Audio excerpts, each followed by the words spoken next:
Labą dieną.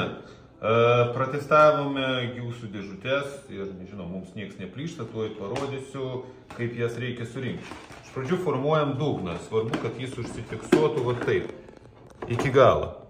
Čia yra laiptelis. Tuomet dedame į vidų skardas.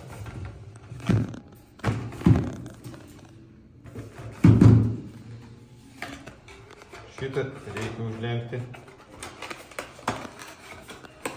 ir šitą iš pradžių įkišam, po to įstatom. Dedu čia vietoj taurės dar papildomą skardą, kad būtų dar didesnis svoris negu projektinis, kad parodyt, kad tikrai nieks neplyšta, neįlūžta ir panašiai. Tuomet užrakinam pačią dėžutę. Svarbu stipriai paspaust, kad tie liežuvėliai įeitų į vidų. Viskas. Užrakinta dėžutė.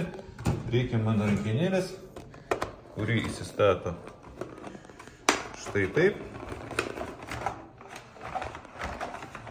Nežinau, kaip čia jau čia daugiau reikia.